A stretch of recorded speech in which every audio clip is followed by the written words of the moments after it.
Okay, the tribe is headquartered in Charles City County, Virginia, in an area known as Chickahominy Ridge. My name's Dana Atkins.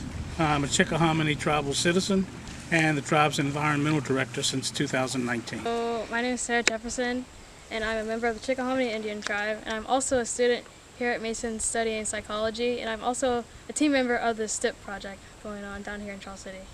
Some of the deliverables that we're hoping to get from this are maybe introducing us to some methods that can help us to see what lands we have, understand what's there, what's not there, and how to best utilize those lands that as we grow, that we can have growth that's environmentally friendly.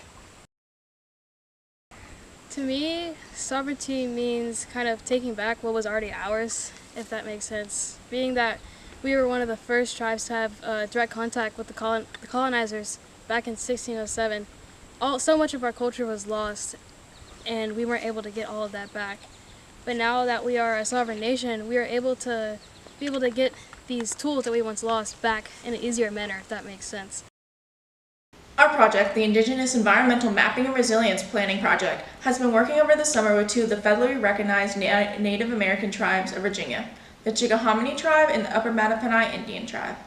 Our overall goal has been to establish environmental data baselines for the two tribes, using specific guidelines given to us by the respective tribes' environmental offices. Since the beginning of our relationships with the tribes, we focused on maintaining tribal sovereignty over data and knowledge, as historically Western academia has participated in an exploitative, extractive, one-sided relationship with indigenous tribes and their knowledge across North America, also known as Turtle Island.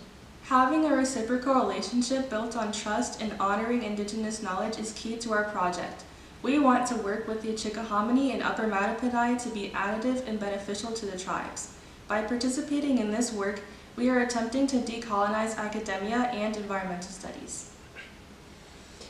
An important part of our research has been honoring indigenous data sovereignty. That means not everything we worked on over the summer we're gonna show. As the tribes do not want all the data to be available for access to non-tribal members. The site we're standing on now is a piece of property that we have named Chickahominy on the Powhatan. This would have been a traditional village site. The rivers in the state served as great village sites for the tribes. The tribes in this state are actually known as tributary tribes because of our villages being along our namesake rivers. This particular river would have been called the Powhatan River pre-contact. Post-contact, it was renamed the James River. Indigenous and settler scholars Eve Tuck and Kay Wayne Yang explore how the metaphorization of the term decolonization has strayed the operational form of the word away from the objectives of Indigenous rights and sovereignty. This metaphorization may look like conflating decolonization with other social justice movements.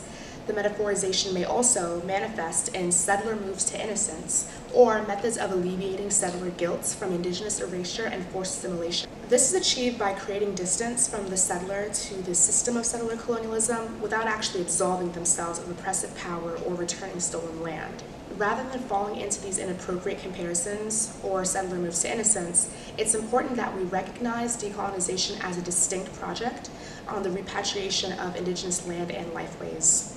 For our project, that means challenging the structures of settler society by supporting Indigenous environmental stewardship and ensuring Indigenous sovereignty over data, and crucially, guiding our work with the stated goals and values of the respective tribes with which we're working. Over the summer, we've been working closely with Dana Atkins, the Tribal Environmental Director of the Chickahominy. He's been working on establishing community gardens for the tribe to ensure healthy living for tribal citizens.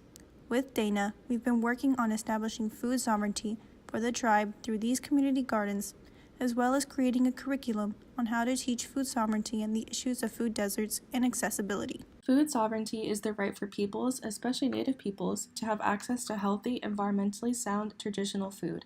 This includes both the ability to cultivate, harvest, and consume those food wastes. Food sovereignty does not listen to market demands, but instead focuses on the need of the people of their respective culture. Food sovereignty is being used across Turtle Island and worldwide to combat food deserts. Food deserts are when an area has a rate of poverty exceeding 20%, with rural folks being unable to access a large grocery store within 10 miles of their home. The area in which the majority of the Chickahominy people live in is considered a food desert. The community garden and eventual future gardens established by Dana will help combat the lack of access to healthy in-season food. One of the ways our team has worked on the community gardens is through research at George Mason University's own community gardens, maintained by the Office of Sustainability.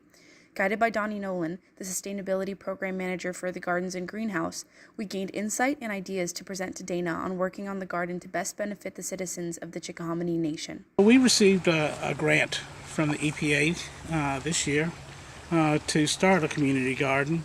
We have, as a tribe, gotten away from gardening as a general rule. Like most of society, we lead fast-paced lives, and we rely more on fast food and prepared food rather than stuff that we would have cultivated ourselves out of our gardens and cooked at home. The thought behind having the community garden was to kind of reintroduce some of those gardening techniques to our youth before it's lost. Yeah. We also have, like with other communities, an increase in diseases such as diabetes, and we feel that this is probably attributed again to too much fast food, not enough of the foods that we grow ourselves that are generally more healthy foods that you want to consume. For the Chickahominy, we also collected data on the wildlife of the lands that they currently have regained ownership for. The two lands being the Chickahominy on the Powhatan, also known as the James River, and the Mammonahunt on the Chickahominy Rivers, which both were recently reacquired through a purchase done by the Chickahominy. We have participated in a bird survey led by Dr. Wood, in which we collect data on birds, other animals, insects, and the flora growing on the Chickahominy property. We have also conducted basic water monitoring on both the Powhatan and the Chickahominy rivers. One of our deliverables will be an ethnobiological booklet on a select number of native flora and fauna.